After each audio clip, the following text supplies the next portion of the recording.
इसमें देखिए ना, ये हर इकॉनमी के स्पेसिफिक्स होते हैं। मतलब जैसे आप अगर जो है किसी यूरोपियन मुल्क में 2% ग्रोथ हो जाए तो हम कहते हैं कि बहुत ज़बरदस्त ग्रोथ हुई है। चूँकि डेवलपमेंट की गैप मैटर करता है कि आप कहाँ से स्टार्ट करें आप। अब पाकिस्तान का और जब ये इंडिया का कंपैरिजन होता है कि तो वो एक तो ये कि ग्रोथ को हम उठाते हैं कि इंडिया ने आ, एक बूस्टर लगाया ग्रोथ पे कि यानी उन्होंने कई चीज़ें जैसे कंट्रोवर्शियल अभी उनके फॉर्मर फाइनेंस मिनिस्टर ने भी एक इंटरव्यू दिया कि ग्रोथ में कई चीज़ ऐसे डाल के अभी 7% का एक मिस नॉमर क्रिएट किया गया। तो वो 7% ग्रोथ जो है उस तरह 7% नहीं है। और फिर दूसरा ये कि पाकिस्तान अगर 5% पे ग्रो करे और इंडिया 7% पे ग्रो करे तो मेरे ख्याल में पाकिस्तान की वो तकरीबन बराबर हों। इसकी वजह यह है कि पाकिस्तान ने जो 60s में जो कि ओपन अप किया था इकॉनमी को और हम डेवलपमेंट के एक लेवल को अटेंड कर चुके थे। इंडिया अभी भी उसका एक लैग बहुत बड़ा है। हाँ, तो उसको वहाँ तक पहुँचे करीब उन्होंने 91 में जो मनमोहन सिंह की रिफॉर्म थी उस वक्त शुरू किया था। तो उनके अभी भी बड़ा जो है हम इसको जैसे 91 तक हम इसको कहते थे हिंदू रेट ऑफ ग्रोथ कि 2-3% पे इकॉनमी ग्रो करती रहती थी और जो आउटसाइड वर्ल्ड के लिए बिल्कुल कैप लगा हुआ था वो किसी को एंटर नहीं होने दे। अब ये है कि ग्रेजुअली इन्होंने ओपन अप किया है, लेकिन ओपन अप के साथ इंडिया की प्रॉब्लम्स भी इसी तरह है, डेवलपमेंट गैप भी इसी तरह है, ह्यूमन डेवलपमेंट का गैप है। और अब भी अगर आप जो वेस्टर्न मीडिया को भी सुने तो वहाँ पे लोगों को बात करना, उनकी टॉलरेंस लेवल ये इस तरह की है कि ये ग्रोथ पे बहुत बड़ा ट्रेंड हो सकता है। बिल्कुल।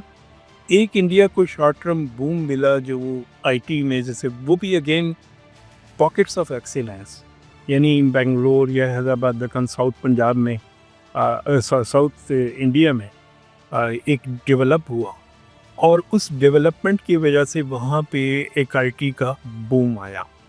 लेकिन वो भी अगेन उसकी अगर पॉकेट्स में अगर सिर्फ आप देखें तो ये बड़ी कंट्रीब्यूशन आती है कि $200 बिलियन प्लस की आईटी की एक्सपोर्ट्स। लेकिन जब आप इसका स्पिल ओवर देखते हैं अक्रॉस इंडिया तो ये फिर इवनली डिस्ट्रीब्यूटेड नहीं है। तो वो डिस्ट्रीब्यूशन का मैकेनिज़्म होना भी बेहतर है कि भाई आपके डिस्ट्रीब्यूशन मैकेनिज़्म क्या है। इंडिया ने अब देखें पॉवर्टी का अपना नंबर देना छोड़ दिया, पाकिस्तान अपना पॉवर्टी का नंबर मुसलसल दे रहे वक्फे के साथ। तो अब ये कि इंडिया ने इसलिए छोड़ दिया कि इंडिया अपनी ग्रोथ के नंबर को तो बूस्ट कर रहा है, लेकिन अगर वो हाउस होल्ड सर्वे की सूरत में पॉवर्टी के नंबर में ट्रांसलेट होता है, पॉवर्टी का गैप होता है तो फिर इंडिया को प्रॉब्लम्स हों।